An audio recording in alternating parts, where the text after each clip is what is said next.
Waalaikumsalam warahmatullahi wabarakatuh. Ya, nah Ustaz. Ya, tafadhal. Baik, syukran.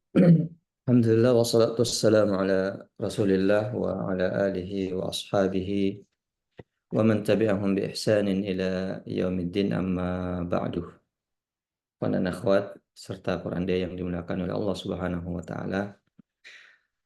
Alhamdulillah pada pagi hari ini kita masih diberikan begitu banyak nikmat oleh Allah Subhanahu wa taala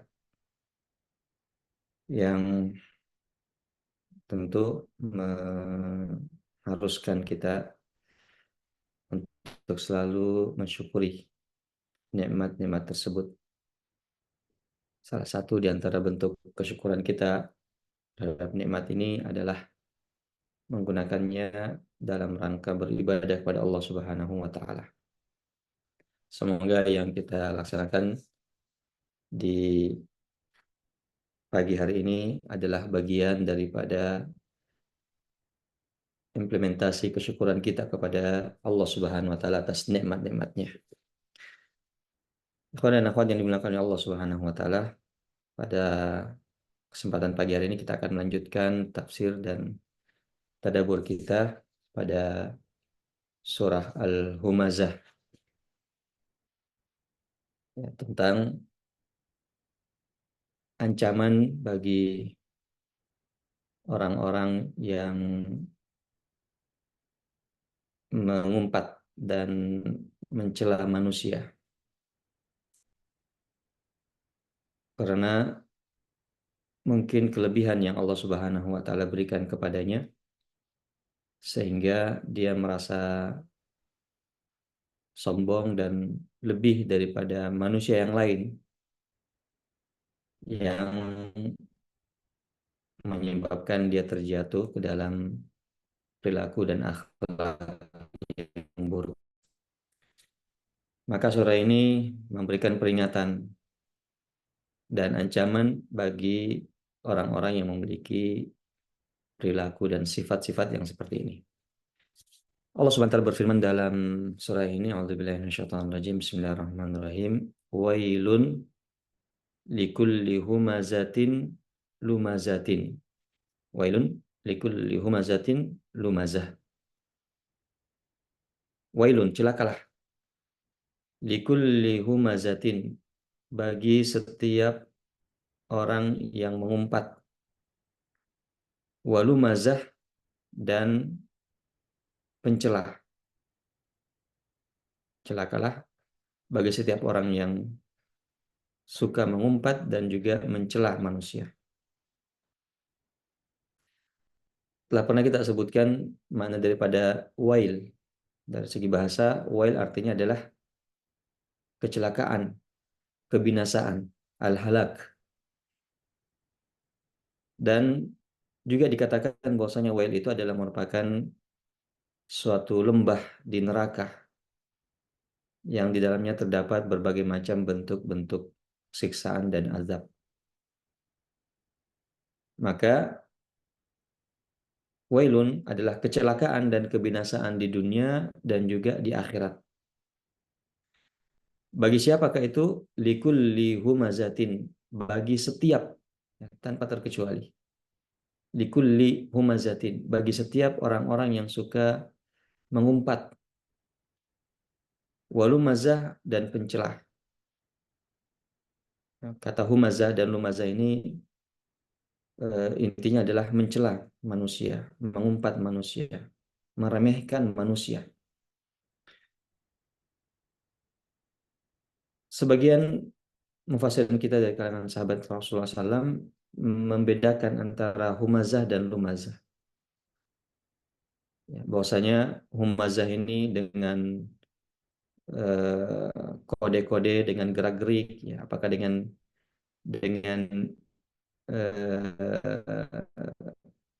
lidahnya, dengan lisannya, atau dengan matanya, keningnya, atau mimik wajahnya, ya, kode-kode dan mimik wajah yang menunjukkan dia meremehkan dan mencela orang lain.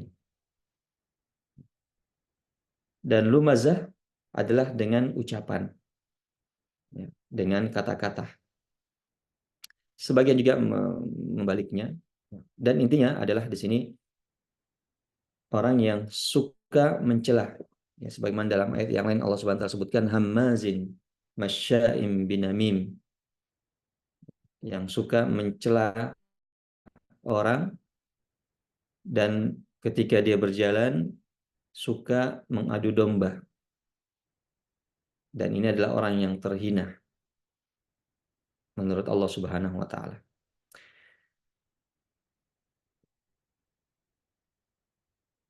Kemudian Allah Subhanahu wa taala menyebutkan ayat yang setelahnya alladzi jama'a malan wa 'addadah, yaitu orang yang mengumpulkan harta dan menghitung-hitungnya. Nah, ini adalah merupakan penyebab mengapa mereka melakukan sifat-sifat yang pertama tadi, mencela manusia, mengejek manusia, karena dia merasa telah memiliki harta yang banyak. Sehingga orang-orang yang miskin, apakah itu dari penampilannya, pakaiannya misalnya, atau kendaraannya, atau rumahnya, atau harta yang mereka miliki yang mungkin di hadapan orang-orang kaya ini adalah sesuatu yang sangat sepele, sesuatu yang sangat murah. Ya. Ketika dia melihat seseorang misalnya berjalan dengan memakai kendaraan yang butut, ya, misalnya kendaraan yang jadul, ya, diejek. Mereka duduk-duduk ya sambil mengejek dengan isyarat-isyarat mata, dengan isyarat-isyarat mulut, ya, atau dengan ucapan-ucapan, ya, mengucapkan kata-kata yang mengejek. Misalnya ya dikomentari pakaian yang dipakai, dikomentari kendaraan yang dipakai, dikomentari rumah yang ditinggali, yang mengandung kata-kata ejekan. Dan ini adalah bentuk kesombongan yang disebutkan oleh Rasulullah SAW. Ketika Rasulullah SAW menyebutkan bahwasanya la yadkhulul jannah man kana fi qalbihi mithqalu dzarratin min kibrin. Tidak akan masuk surga orang yang dalam hatinya itu terdapat sebesar biji zarrah dari kesombongan.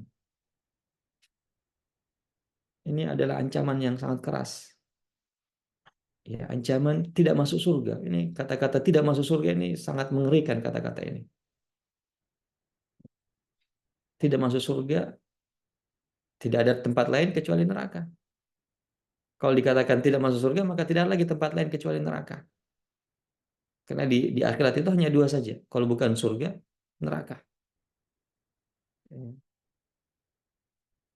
Dan ya, neraka yang begitu banyak bentuk-bentuk penyiksaan yang menghinakan, yang menyakitkan.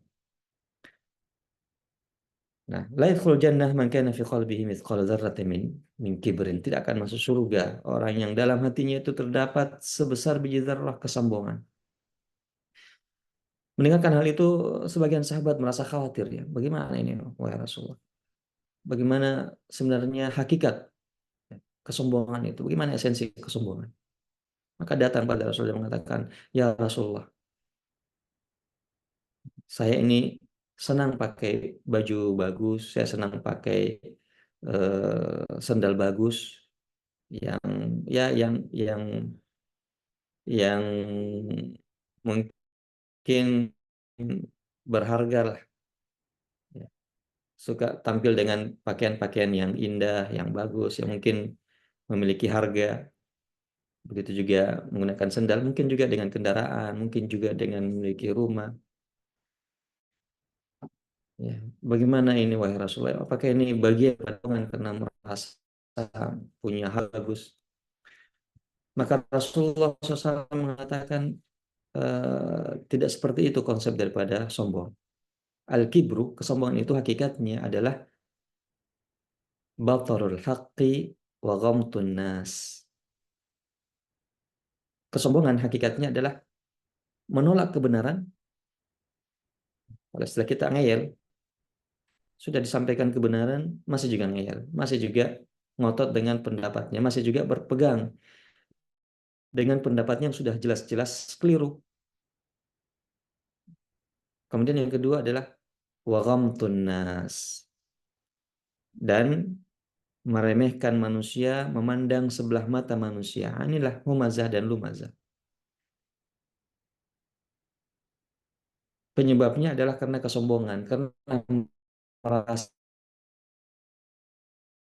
sudah diberikan kelebihan. Padahal itu adalah baik, belum tentu.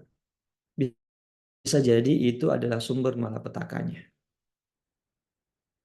Nah, karena kenyataannya, faktanya kita melihat banyak manusia yang sedikit lulus dalam keutamaan nikmat dan harta dibandingkan orang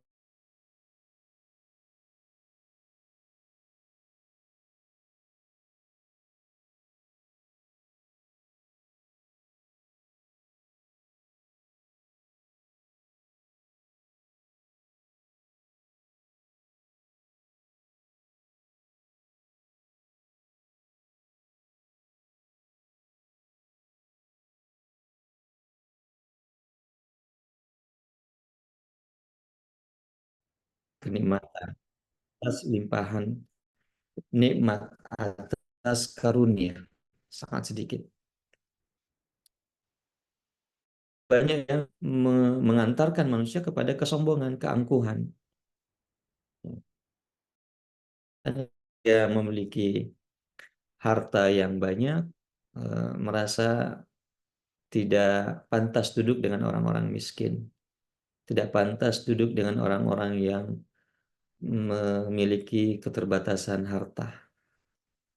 Kumpulnya ya, hanya pada komunitas-komunitas orang yang yang memiliki harta yang banyak.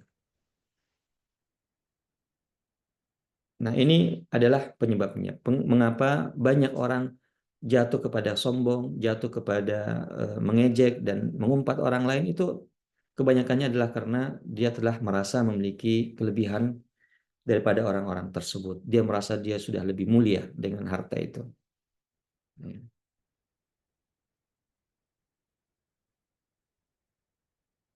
Alladzi jama'a malan wa 'addadah, yaitu orang yang selalu saja mengumpulkan harta, wa 'addadahu, dan menghitung-hitungnya. Sebagian ulama mufassir kita mengatakan, yaitu orang yang mengumpulkan harta, sibuk mengumpulkan harta di siang hari melalui perdagangan, melalui eh, pekerjaannya sebagai karyawan kah misalnya, ya, atau di ladangnya, di sawahnya, di kebunnya.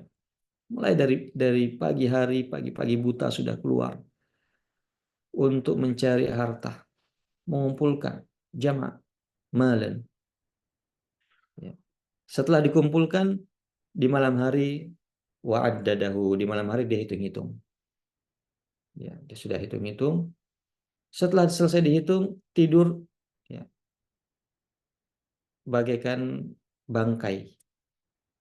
Ya, tidur bagaikan bangkai. Artinya tidur pula sampai pagi hari lagi.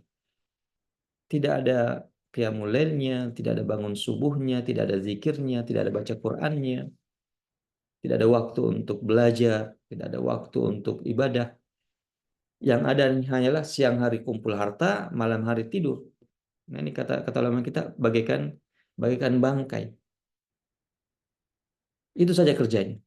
Siang kumpul harta, malam tidur lagi. Kita melihat ya bagaimana kehidupan manusia ini. Maksudnya di kota-kota besar ya, kita melihat terkadang mereka pagi-pagi buta sudah keluar. Mungkin sebagian yang pernah tinggal di kota-kota besar seperti Jakarta ya. Bahkan di Makassar juga sudah mulai. karena takut macet di pagi hari, keluarnya tuh pagi-pagi buta, sangat masih gelap. Sebelum subuh sudah keluar. Sebelum subuh sudah keluar. Untung-untung kalau menyempatkan singgah sholat subuh. Ya. Sebagian atau mungkin banyak yang sudah tidak peduli lagi, mau dapat sholat subuh, tidak dapat sholat subuh, mau telat, ketinggalan, nggak masalah. Yang penting buru, jangan sampai terlambat masuk kerja. Penting segera buru-buru, jangan sampai terkena macet, ya sehingga terlambat masuk. Jadi berangkatnya sebelum subuh, dan ada juga yang mungkin lebih mending, yaitu dia tunggu dulu salat subuh baru berangkat. Nanti pulangnya begitu juga. Kalau mau pulang jam 4 takut macet, mending ditunda sampai sudah maghrib. Sudah maghrib pulang, sampai di rumah sudah isya. Ya, sampai di rumah sudah isya, ya tidak ada lagi aktivitas yang bisa dibuat kecuali makan, istirahat, tidur. Sampai besok begitu lagi. Alladzi jama'a malan wa addadah. Ya, mengumpulkan harta dari berbagai macam sumbernya, tanpa peduli apakah itu halal atau apakah itu haram. Yang penting cita-citanya, obsesinya adalah mengumpulkan harta. Wa addadahu, dan menghitung-hitungnya. Ya, menghitung-hitungnya maksudnya setiap hari dihitung lagi berapa penghasilan hari ini. Setiap hari dihitungnya berapa lagi keuntungan omset hari ini. Ya. Setiap hari dihitung berapa lagi peluang-peluang bisnis yang bisa didapatkan. Dihitung-hitung, ya dihitung lagi berapa misalnya perusahaan-perusahaan lagi yang dia miliki, yang dia akan buka, yang dia akan kembangkan, gitu saja. Nah, ketika sibuk mengumpulkan harta ini, apalagi ketika sudah merasakannya, ya, dan manusia memiliki sifat tamak terhadap harta ini,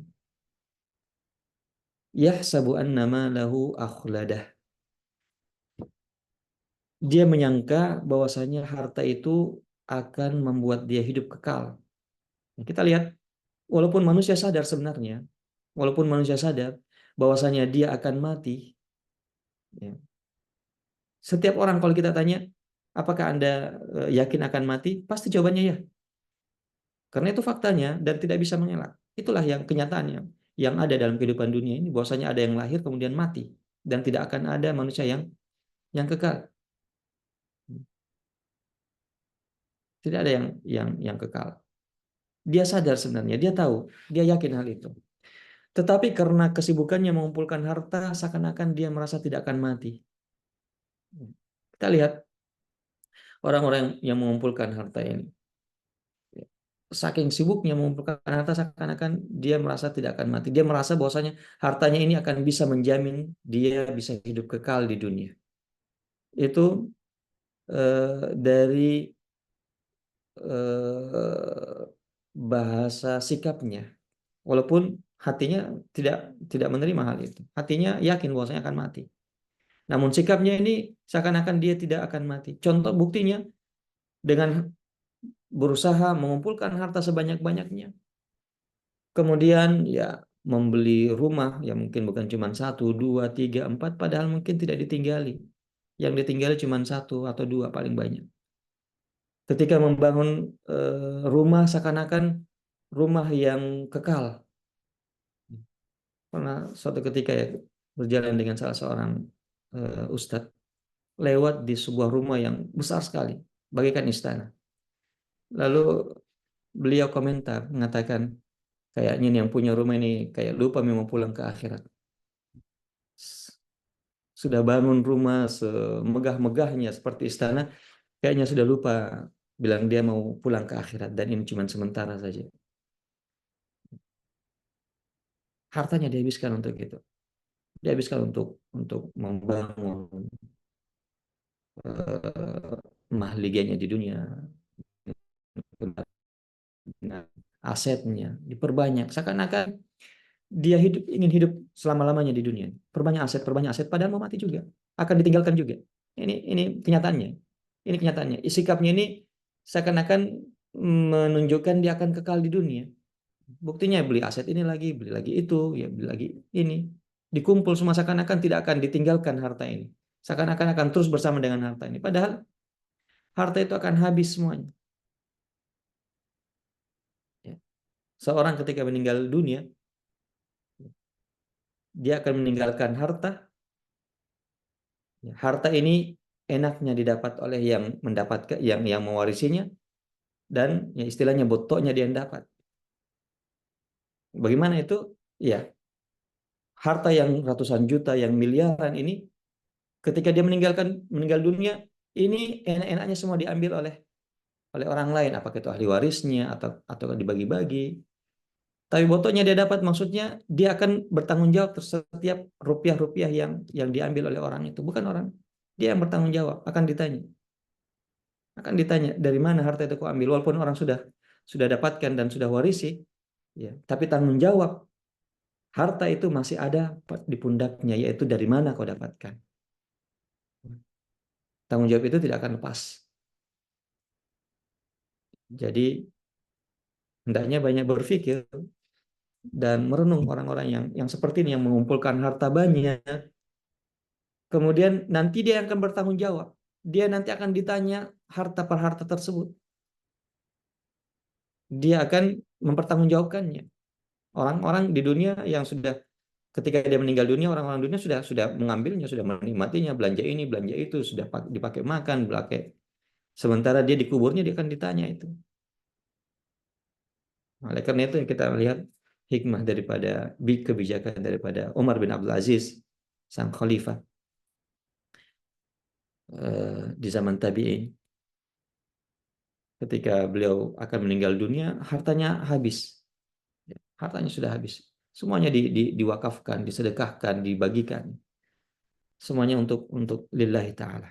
Lalu ditanya, wahai khalifah, wahai Amirul Mukminin, kami ini harta sudah habis untuk ya yang sosial semua, yang diwakafkan, diinfakkan jalan Allah. Terus apa yang kamu tinggalkan untuk anak-anakmu nanti? Apa yang kamu akan wariskan untuk mereka kalau hartamu sudah habis? Maka beliau mengatakan, ya mereka ini ada Allah yang akan berikan. Karena harta saya ini, saya akan bertanggung jawab padanya. Mereka, Allah sudah atur rezekinya. Kalau memang mereka orang-orang yang bertakwa, maka mereka akan diberikan oleh Allah Subhanahu wa taala.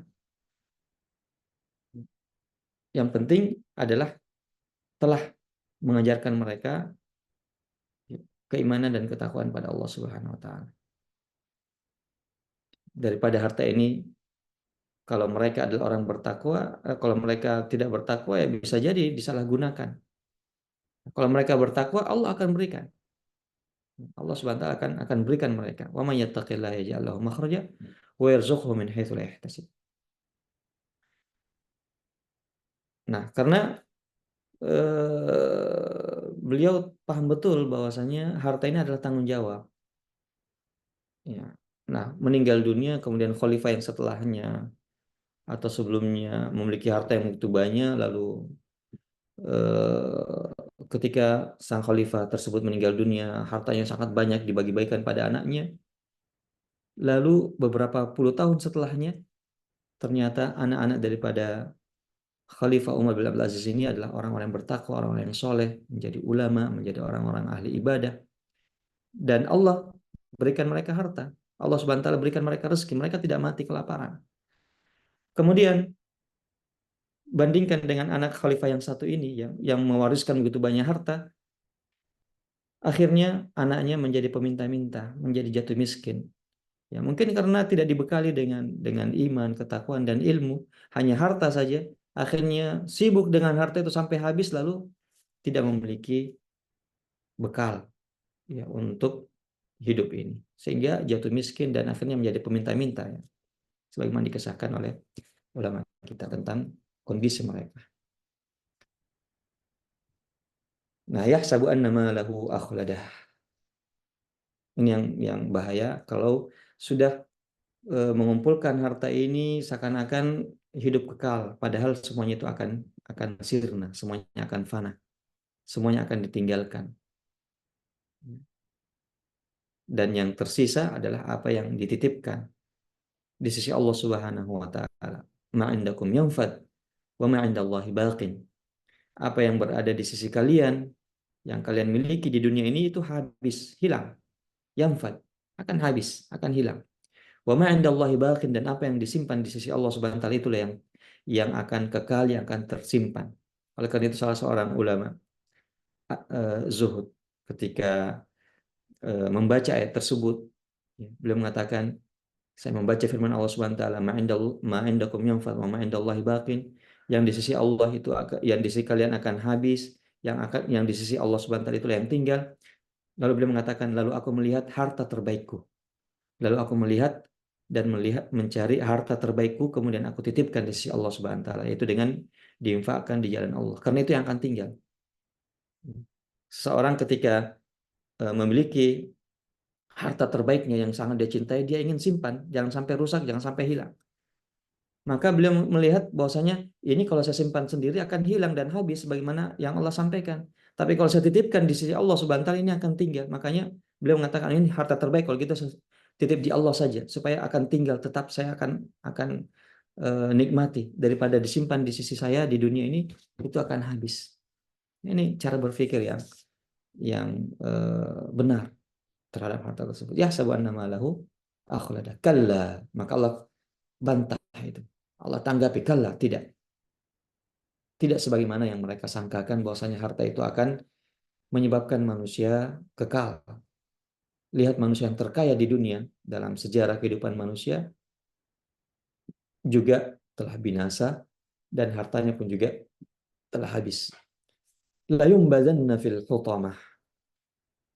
Orang-orang yang seperti ini, yang orientasi hidupnya di dunia hanya sekedar mengumpul harta tanpa melihat jalannya apakah halal atau haram, tanpa melihat hak-hak daripada harta itu untuk diberikan pada tempat-tempatnya dan dibelanjakan pada tempat-tempatnya, dikeluarkan hak-haknya berupa zakat dan sedekah, tidak memikirkan hal itu, hanya sekedar mengumpulkan harta saja dan menyangka bahwasanya harta itu akan bisa mengekalkan.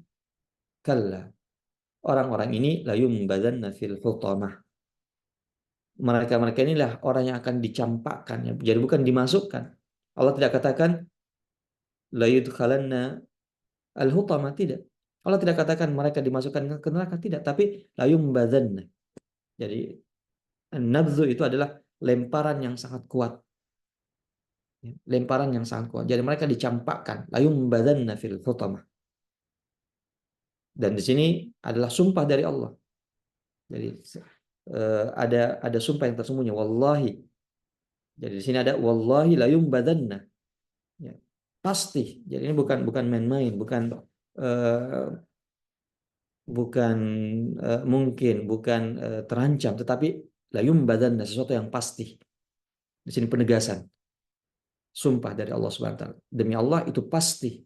La yumbadanna fil hutamah. Mereka akan dicampakkan ke dalam neraka.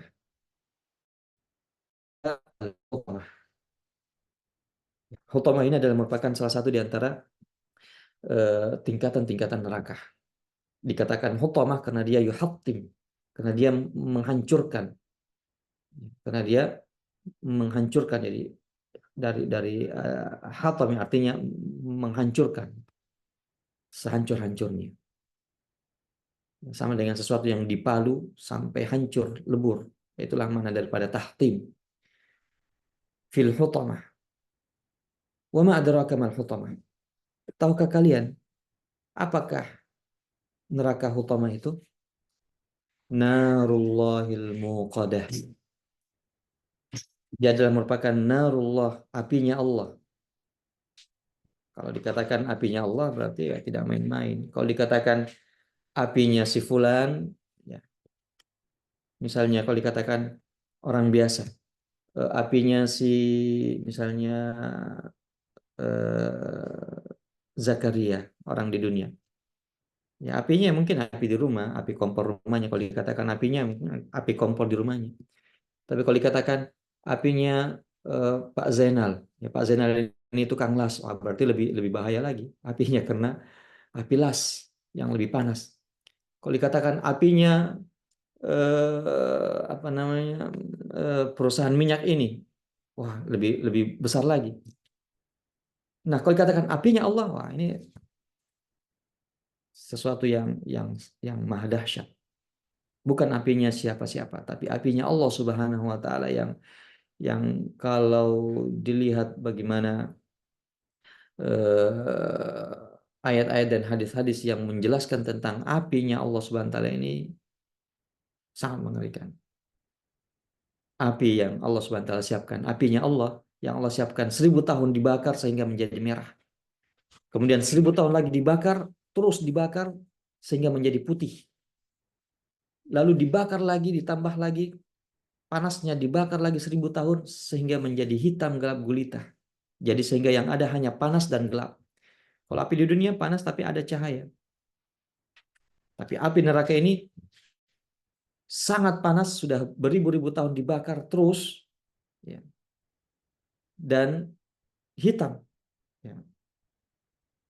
Kalau api di dunia ini ya mungkin dari merah, merah ke biru sudah sangat panas, ya biru mungkin sampai sudah tidak ke, ya.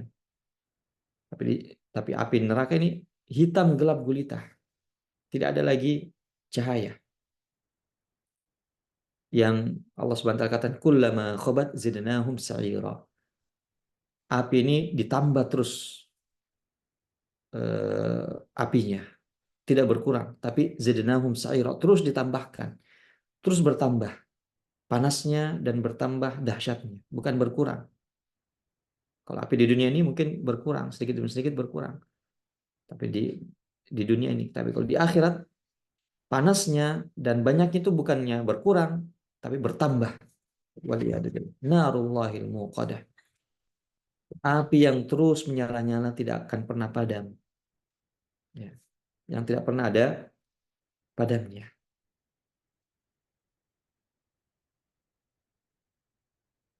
Kemudian allati tattali'u 'alal afidah. Api ini yang menjalar sampai ke hati, ke dada manusia, sampai ke dadanya. Ya disebutkan dia menjalar terus dari ujung kakinya, menjalar sampai ke lehernya. Kemudian begitu lagi, berulang lagi, terus dibakar. Allah Subhanahu wa taala sebutkan dalam ayat yang lain, kullama nadijat juluduhum baddalnahum juludan ghairaha liyadzuqul adzab. Kulitnya akan dibakar. Ya, kulitnya akan dibakar mulai dari ujung kakinya sampai lehernya, dibakar terus. Dan kalau sudah masak, kulitnya dikembalikan lagi. Baddalnahum juludan ghairaha, diganti lagi dengan kulit yang baru, dibakar lagi, ganti lagi, bakar lagi. Begitu terus. Liyadzuqul adzab, agar supaya mereka merasakan azab yang sangat pedih dari Allah Subhanahu wa taala. Innaha alaihim muqsadah. Maka neraka jahanam ini ketika mereka masuk dalamnya muqsadah, ditutup rapat. Ya, ditutup rapat pintu-pintunya. Ya, kalau sudah ditutup rapat berarti ya tidak ada harapan. Pupus harapan, tidak ada harapan untuk bisa keluar. Karena muqsadah ditutup dengan serapat-rapatnya. Innaha alaihim muqsadah fi amadin mumaddadah, yang mana tiang-tiangnya menjulang tinggi sehingga tidak ada harapan untuk bisa lolos dan melarikan diri dari neraka tersebut. Tertutup rapat pintu-pintunya dan tiang-tiangnya menjulang tinggi yang tidak ada harapan untuk bisa melarikan diri darinya. Kalau misalnya seseorang terperosok jatuh ke dalam lubang yang dalam,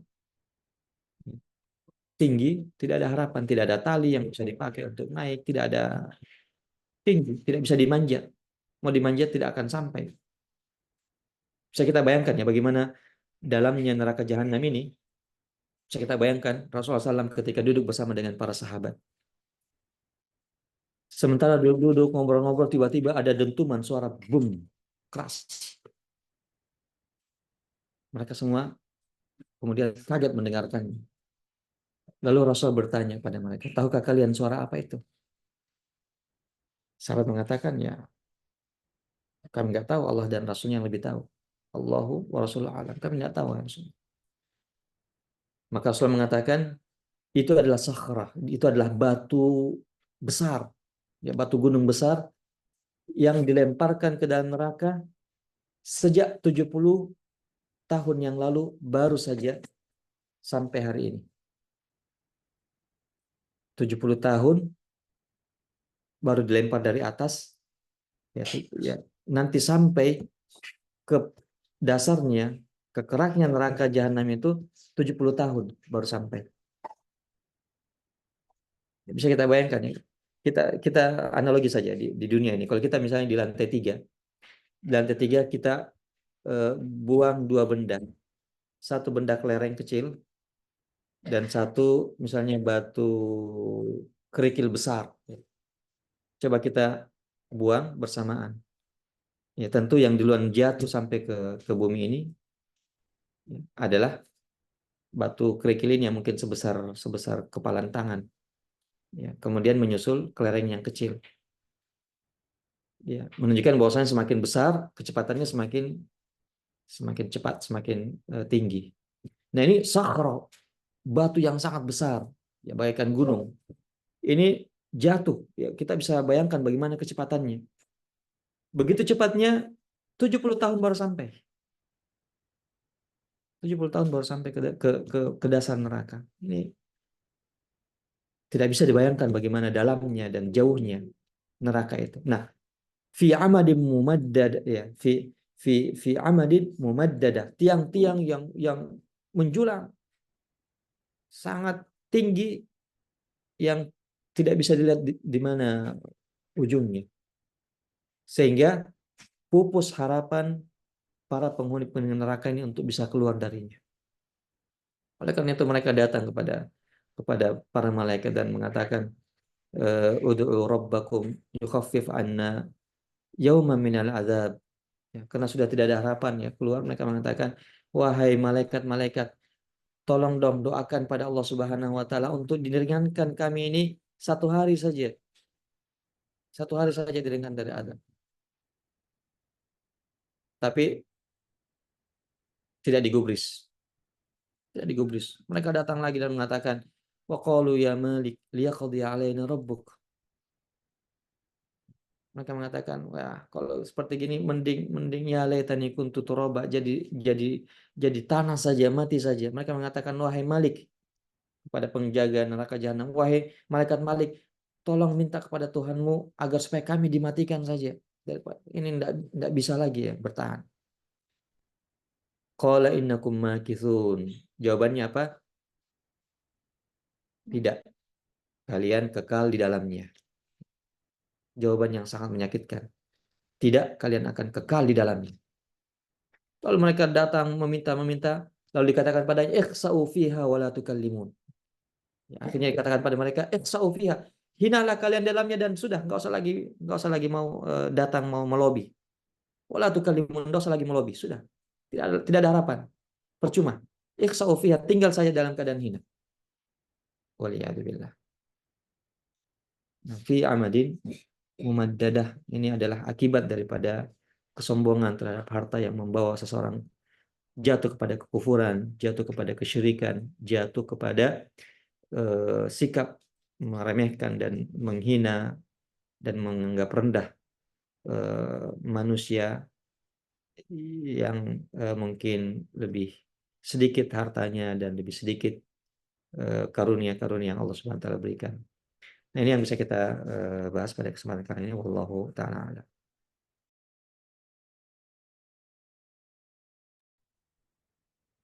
Ya, baik. Alhamdulillah para peserta Quran Day yang dimuliakan oleh Allah Subhanahu wa taala. Itulah tadi materi dari Ustadz kita berkenaan dengan tadabbur dan tafsir Quran Surah Al-Humazah. Untuk itu di sesi selanjutnya kita membuka kesempatan bagi peserta untuk bertanya, ya kami persilahkan kepada Bapak Ibu yang memiliki pertanyaan, baik berkenaan dengan materi kita pada pagi hari ini, atau berkenaan dengan permasalahan umum yang sering kita hadapi. Bisa via grup ini, silahkan raise hand untuk berkomunikasi langsung dengan Ustadz kita, atau bisa pertanyaan lewat via chat, ya, atau mungkin bisa melalui panitia. Silahkan kami memberikan kesempatan bagi Bapak Ibu jika ada pertanyaan yang ingin didiskusikan.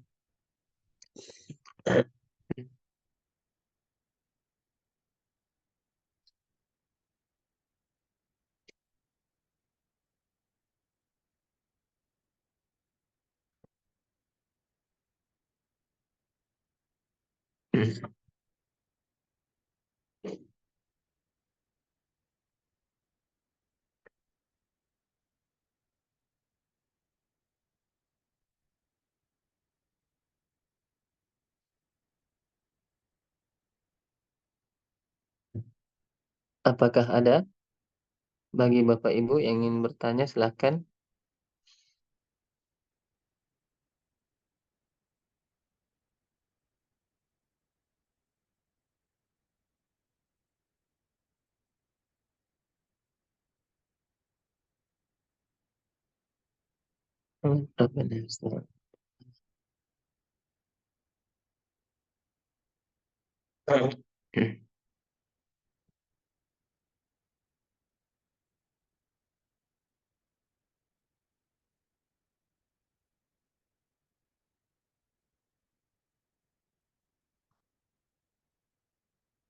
Ya baik Ustaz, ini ada pertanyaan datangnya dari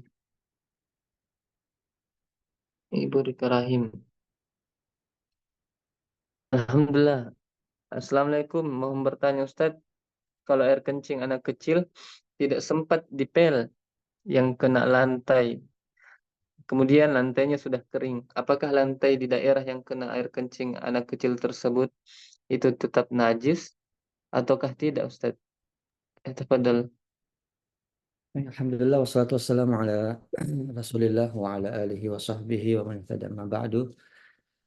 Kaitannya dengan air kencing yang telah kering pada suatu tempat, eh, ya memang ada perselisihan di kalangan ulama kita.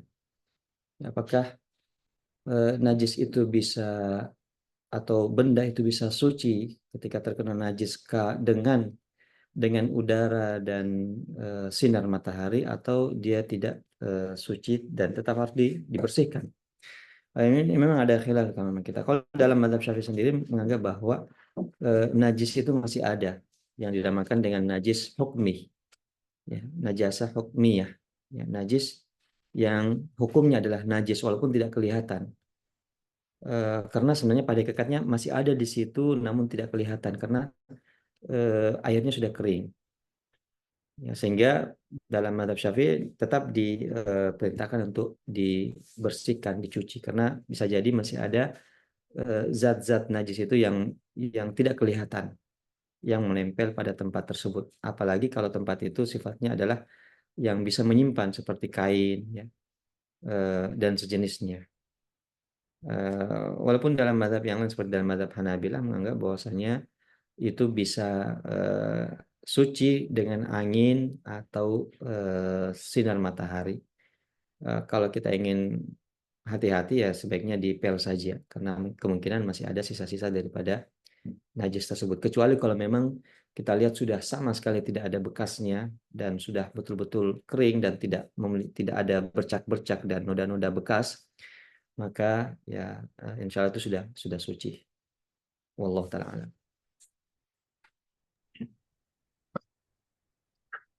Ya, alhamdulillah. Baik Ustaz, kita lanjut ke pertanyaan berikutnya. Datangnya dari Bapak Supri Serifuddin. Afwan Ustaz, mohon penjelasannya tentang waktu sholat Isya dan apa makna mengakhirkan sholat Isya lebih afdal. Ya, tafadhol Ustaz. Kita berdasarkan hadis yang diriwayatkan dari Rasulullah SAW bahwasanya waktu lail sampai sepertiga malam. Nah, namun dalam hadis yang lain Rasulullah mengatakan itu bukanlah dianggap orang yang melalaikan sholat, adalah orang yang apa namanya, yang sholat ya di waktunya. Tetapi orang yang lalai dari sholat itu adalah orang yang sholat ketika waktunya sudah keluar. Lalu disebutkan oleh Rasulullah bahwasanya batas waktunya adalah selama belum masuk sholat yang berikutnya. Jadi kalau kita lihat sholat Isya ini berarti sejak masuk sholat Isya waktunya adalah sampai masuk sholat berikutnya itu sholat subuh. Nah, inilah waktu sholat Isya.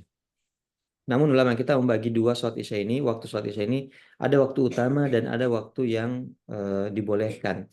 Waktu utama itu adalah sejak awal masuknya sampai sepertiga malam. Ya mungkin bisa kita ya perkirakan ya mungkin sekitar jam-jam 10 setengah 11 ya. Itu utamanya. Dan setelah itu sampai masuknya waktu subuh adalah waktu yang boleh dilakukan khususnya bagi orang yang memiliki uzur seperti musafir, ya, orang yang sakit, orang yang mungkin baru suci dari haidnya di waktu tengah malam ya. Maka itu adalah waktu sholat Isya sampai masuknya waktu subuh. Nah, dalam hadis Nabi SAW pernah suatu ketika beliau menunda sholat Isya sampai sepertiga malam. Lalu beliau mengatakan bahwasanya inilah waktu yang terbaik. Laula an asyqa ala ummati la amartum la amartum an yusallu fi hadhil waqt. Seandainya tidak memberatkan bagi umatku, maka aku perintahkan mereka untuk sholat di waktu ini, yaitu di waktu sepertiga malam. Ya, hanya saja ini kebanyakannya sulit bagi kebanyakan orang sehingga tidak mengapa dia sholat di awal waktunya. Nah, jadi maksud daripada sabda Rasulullah SAW mengakhirkan sholat Isya ya maksudnya di waktu ini, di waktu sepertiga malam, di jam-jam 10 itu ya. Jadi bukan maksudnya di akhir sampai mau masuk waktu subuh, bukan itu yang dimaksud. Tetapi yang dimaksud adalah diakhirkan sampai sepertiga malam saja. Ya, sampai sepertiga malam itu batasnya yang paling utama. Setelah itu ya dibolehkan hanya bagi orang-orang yang punya uzur. Ya, dibolehkan bagi orang-orang yang punya uzur ya semacam yang kita sebutkan tadi ya, orang musafir, ya, orang yang sakit, orang yang baru masuk Islam tengah malam misalnya, maka dia masih punya kesempatan sholat Isya. Orang yang suci dari haidnya misalnya tengah malam, maka dia masih punya kesempatan untuk sholat Isya, dan orang-orang yang memiliki uzur yang lainnya. Wallahu ta'ala. Baik Ustaz. Kita lanjut ke pertanyaan selanjutnya. Ini ada titipan pertanyaan Ustaz. Bagaimana hukumnya menonton olahraga yang pemainnya memperlihatkan aurat, Ustaz? Iya. Rasulullah SAW pernah bersabda dalam salah satunya, la yanzuru rajulu ila auratir rajuli walal mar'atu ila auratil mar'ah. Rasulullah pernah mengatakan bahwasanya tidak boleh seorang laki-laki memandang kepada aurat sesama lelaki dan tidak boleh wanita memandang pada aurat sesama wanita. Ya, karena kalau lawan jenis ini sudah sangat keras larangannya, tapi sesama laki-laki ini tidak boleh, sesama perempuan juga tidak boleh, apalagi kalau berlawanan jenis, maka larangannya lebih lebih tegas lagi. Lalu Rasulullah SAW memerintahkan kepada sahabatnya ya untuk menutup auratnya. Ya. Sebagaimana disebutkan oleh Rasulullah SAW bahwasanya ghatti auratak, tutuplah auratmu jangan sampai dilihat oleh orang lain. Nah, dengan demikian perkara-perkara yang pada dasarnya mubah, maka itu adalah hukumnya mubah selama tidak ada hal yang dilarang di dalamnya. Maka menonton orang yang melakukan olahraga atau perlombaan olahraga, hukum asalnya adalah mubah selama tidak ada yang dilarang. Nah, maka kalau ada yang membuka aurat dan bisa menyebabkan melihat aurat, maka di saat itu dilarang untuk dilihat baik ketika dia olahraga ataupun tidak olahraga. Allah taala.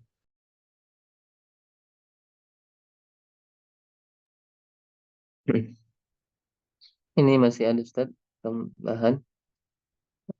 Apa Ustaz maksud menunda sholat duhur sampai panas rendah? Seperti apa Ustaz? Ya. Dalam hadisnya Nabi SAW pernah bersabda, "Abridu bis shalah fa inna syiddatal al-harri min fayhi jahannam." Untuk sholat duhur maka uh, tunggulah sampai waktunya tidak begitu panas karena panasnya siang ini adalah merupakan bagian daripada neraka jahanam. Nah, maksud daripada abridu shalah sini adalah maksudnya uh, sholat di waktu yang sangat panas, tidak sholat di waktu yang sangat panas. Karena sholat di tengah terik matahari ini bisa menyebabkan seorang tidak khusyuk dalam sholat. Namun untuk kondisi sekarang ini hampir-hampir hal ini sudah tidak kita alami lagi.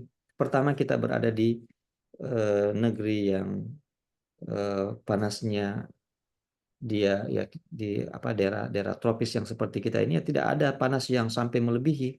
Beda dengan padang pasir atau negara-negara yang sangat panas ya. Tidak ada lagi panasnya sudah tidak begitu panas. Kedua, rata-rata masjid-masjid kita kalau tidak kipas angin pakai AC dan dia sudah tertutup dengan baik. Kemudian juga di antara sebabnya dan hikmahnya mengapa Rasulullah SAW menganjurkan untuk menunda-nunda dulu sedikit agar supaya tidak terlalu panas adalah karena mereka ketika ke masjid mereka berjalan kaki. Mereka berjalan kaki dan kalau pas siang itu tidak ada bayangan-bayangan atau teduh ya dari rumah atau pohon-pohon karena semuanya di atas matahari masih sangat di atas sehingga tidak ada tempat untuk berteduh. Oleh karena itu dianjurkan untuk ditunda sedikit agar supaya rumah-rumah yang mereka lewati itu sudah ada bayangan yang mereka bisa berteduh di sampingnya dan pohon-pohon juga begitu di masjid. Tapi sekarang ini masjid kita dekat sekali dari rumah dan di sana sini ada hal-hal yang bisa melindungi kita dari panas matahari. Sampai di masjid pun juga kita sudah merasa dingin ya dengan kipas ataupun dengan AC. Wallahu taala. Ya, baik alhamdulillah. Eh, Beberapa pertanyaan sudah dijawab ya, dan kami rasa sudah cukup terkait dengan pertanyaannya. Untuk itu sebelum kami mempersilahkan kepada Ustadz kita untuk memberikan closing statement daripada pertemuan kita pada pagi hari ini, tidak lupa kami mengajak kepada peserta Quran Day ya untuk bisa eh, terlibat dalam pembangunan dapur dan kelas untuk pesantren gratis Darul Quran Wal Hadith Yayasan Jaziratul Quran Indonesia yang beralamatkan di daerah Moncong Loela Para dekat Waduk Antang, Makassar. Ya, di pondok kita ini ya saat ini kita sedang membina para santri hampir sekitar 28 orang anak santri dan ya saat ini kita masih dalam proses pembangunan dapur ya dan insya Allah akan juga diperuntukkan sebagai kelas dan juga kantin bagi anak-anak kita. Bagi jemaah atau peserta yang ingin berdonasi berapapun itu atau mungkin ingin berdonasi dalam bentuk barang ya material dipersilahkan bisa menghubungi panitia ya juga bisa bergabung di grup Quran Day, yang merupakan eh, grup, bersama kita dalam program uh, pada pagi hari ini. Demikian yang kami sampaikan. Kepada Ustadz kami persilahkan untuk memberikan nasihat pada peserta kita sebelum kita akhiri pertemuan kita pada hari ini. Pada Ustadz. Buat rahimakumullah, alhamdulillah, begitu banyak karunia yang Allah Subhanahu wa taala berikan kepada kita, berupa harta. Semoga kita bisa menggunakan harta itu dengan sebaik-baiknya, dan ya sebagaimana kata ulama kita, aiddu likulli su'alin jawaba. Persiapkan jawaban-jawaban dari setiap pertanyaan.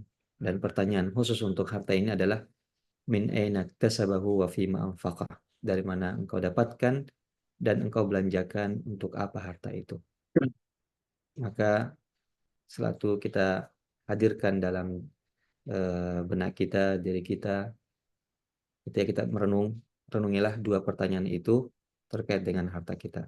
Allah Ta'ala. Ya, baik. Alhamdulillah.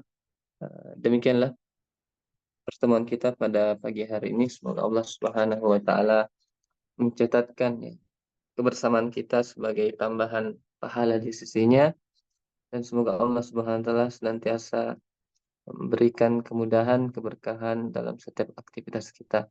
Kepada Ustadz ya, syukron wa jazakumullah khairan atas kesempatan dan ilmu yang telah diberikan kepada kita. Semoga Allah Subhanahu wa taala senantiasa menjaga beliau, memberikan kesehatan, dan terus ya diberikan kemudahan untuk memberikan manfaat yang banyak tentunya pada kaum muslimin, dan kepada peserta yang telah bergabung ya, saya mengucapkan syukron ya jazakumullah khairan.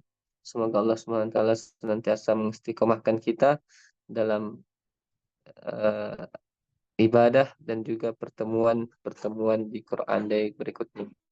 Demikian yang kami sampaikan, lebih dan kurangnya mohon dimaafkan. Kita akhiri pertemuan kita dengan berbanyak istighfar dan doa kafaratul majelis. Subhanakallahumma bihamdika asyhadu an la ilaha illa anta astaghfiruka wa atubu ilaik. Assalamualaikum warahmatullahi wabarakatuh.